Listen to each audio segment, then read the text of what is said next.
कहा जाता है बेटी घर की इज्जत होती है, लेकिन जब वही बेटी घर चलाने लगे तो वही लोग बोलने लगते हैं कि बाप बेटी की कमाई खा रहा है। ये कहानी है राधिका यादव की, 22 साल की एक होनहार टेनिस खिलाड़ी की, जिसने गरीबी के खिलाफ, समाज के खिलाफ और कभी कभी अपने परिवार के खिलाफ खेला और हमेशा जीता।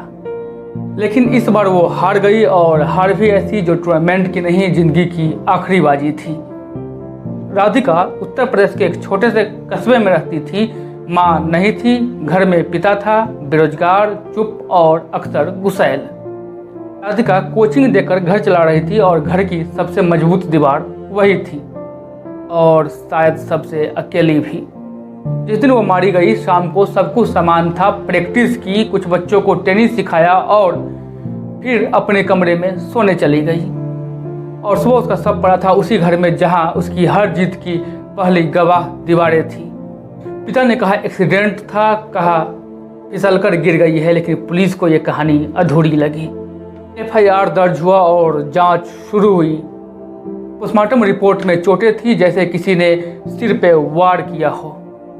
घर में कोई और नहीं था, ना कोई चोरी, ना कोई जबरदस्ती। सवाल सिर्फ एक था, अगर किसी ने मारा नहीं तो फिर मरा कैसे? मोबाइल डेटा, CCTV और लोगों की गवाही सामने आई और आखिरकार पिता ने मान लिया, मैंने मारा। लोग ताना मारते थे, तू बेटी की कमाई खा रहा है। बर्दाश्त नहीं हुआ और गुस्से में हो गया। क्या सच में गुस्सा था या समाज की वो परछाई थी जो एक आदमी के भीतर इतना जहर भर चुकी थी? राधिका के मौत पे अब सवाल है, बातें हैं, आंसू है, लेकिन जवाब कोई नहीं। पुलिस कहती है मामला साफ है, मीडिया कहती है मामला दुखद है, लेकिन समाज अब भी चुप है। क्यों? क्योंकि ये पहली बार नहीं है। ऐसी हजारों राधिकाएं हैं जो अपने ही घर में मारी जाती है, जिसके खून के पीछे तलवारें नहीं सोच होती है। वो कहती है अगर बेटी कमाए तो मर्द का बेइज्जती है, अगर घर बेटी चलाए तो बाप का सिर झुक जाता है।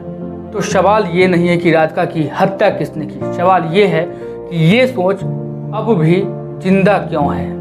अगर किसी बेटी की मेहनत, उसकी तरक्की, उसकी आज़ादी एक बाप को बोझ लगे तो सच मानिए वो सिर्फ एक हत्या नहीं करता है, वो इंसानियत को मार देता है।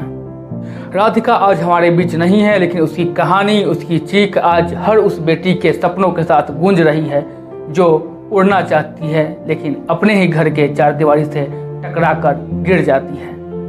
और अब ये आपकी जिम्मेदारी है सुनने की, बोलने की और सच बदलने की।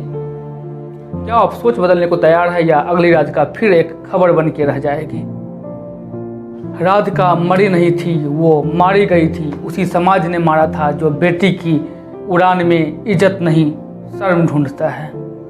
पूरे मामले को आप किस नज़रिए से देखते हैं, कमेंट बॉक्स में बताइएगा ज़रूर। चलिए मिलते हैं अगले वीडियो में किसी अगले टॉपिक के साथ। Bye, love you all.